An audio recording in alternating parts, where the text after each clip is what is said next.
Hi everyone, I am recording this live from Ramat Beit Shemesh. So here we go. What I'm going to do right now is a short summary of the actual text, and following that, we will go over the test. It will either be in one recording total or in two. Okay. Let's get started. The first page is very important. The first page is a lot of this background information about the way Waverly has grown up. So what's important to remember is that they are Chinese immigrants. They are living in Chinatown in San Francisco. There is this big pull between becoming American, while also staying true to your roots. So I think that's something that probably all immigrants deal with, especially we know that when the Jews came to New York in the 20th century, a lot of them chose to stop being religious, and that was something that the older generation now had to deal with watching the younger generation do. So it's a similar concept here, but basically the mother is very much holding on to her Chinese roots. And that's how she raises her kids.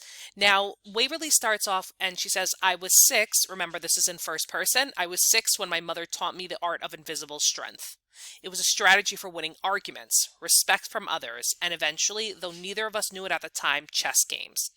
Basically, Waverly learned from a very young age that if you don't say something, or if you wait, okay, and you're quiet, you will most likely get what you want. And that's something that she learned. So she talks about her mother's daily truths, and the same idea, this connection back to Chinese culture, tradition.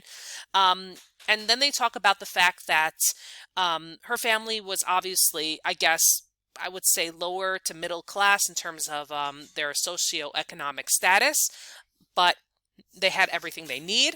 She said that they grew up in a place called Waverly Place, which is where she got her name, and that they were surrounded by Chinese culture, Chinese food all around them. She talks about this alleyway that she used to play in, this dark alley, and I guess it would make up mysteries and adventures. That's what it says here. And all the, again, there's that on the one side, the American, and then the other side, there's such a strong tradition here and culture. Said, okay, now I'm keep going. She's talking about how I've actually been to Chinatown in New York City, and there are dead animals hanging from strings outside the shop windows. And then basically he's just giving an example here. A handwritten sign informed tourists within this store is all for food, not for pet. Meaning this is going to be, even though you see these animals, they're food.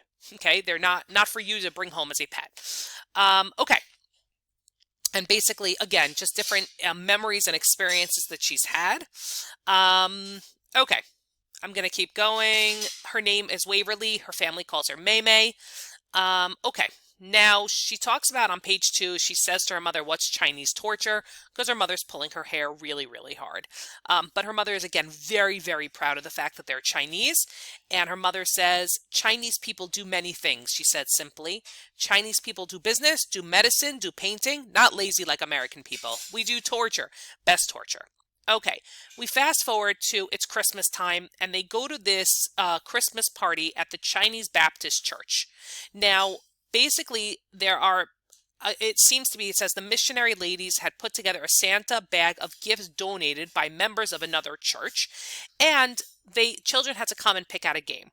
Now, unfortunately, some of the games were used, but that's besides the point.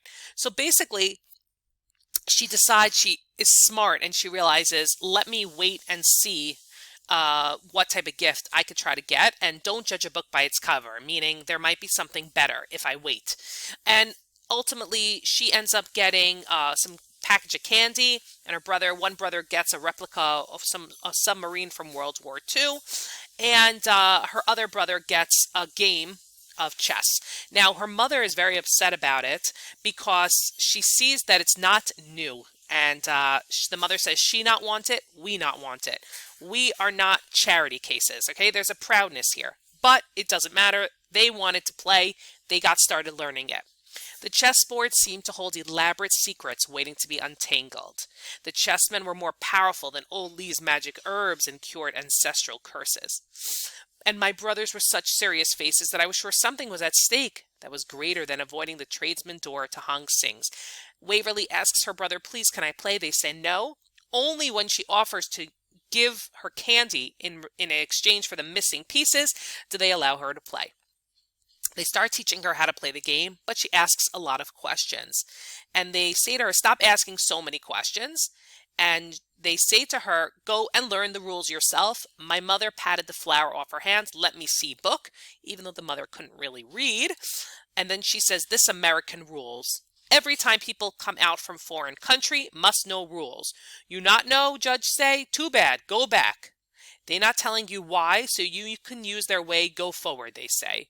Don't know why, you find out yourself, but they knowing all the time. Better you take it, find out why yourself.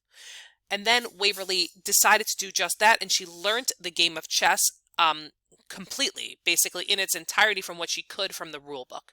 Okay? Another piece of knowledge she learns here is a little knowledge withheld is a great advantage one should store for future use. This is the power of chess. It is a game of secrets and one must show and never tell. Talks about how much she loved the game of chess, how she used to picture the game of chess, and how she got even better than her brothers. Eventually, as she's walking home from school, she finds the playground where men are playing chess there, and she asks this older man if he wants to play. And this man, his name is Lao Pao, whatever, he decides that she can play with him, and he teaches her what he knows about chess, and she gets better and better and better. He also teaches her something about chess etiquette, behavior. Keep captured men in neat rows, as well-tended prisoners. Never announce check with vanity, lest someone with an unseen sword slit your throat. Never hurl pieces into the sandbox after you've lost a game. So this idea of also chess being a connection to life, but also how to play, how to be appropriate, how to act. And she became a better chess player than him. Her mother starts coming to her games and these outdoor games, and her mother tells everyone, this is just luck. This is just luck. Her mother wants to play in the local chess tournaments, so she decides to tell her mother that she doesn't want to play because it's American. And therefore her mother says, no, you should play there. So she uses this like invisible strength to wait for the right time. All right. I'm looking here. Her mother again keeps saying this idea, it's luck, it's luck, it's luck. And she starts to play the game. She understands how to get it right, and she starts winning. She really starts winning from her own understanding of the game. Her mother says to her, next time, win more, lose less. And her mother's understanding is the more pieces that you lose, the worse player you are. But she explains to her that it's not about how many pieces you lose, but it seems to be, I'm not sure if this is the mother, just, trying to show that she's maybe smarter than her. I'm not clear what the mother's trying to do here, but this is what happens here.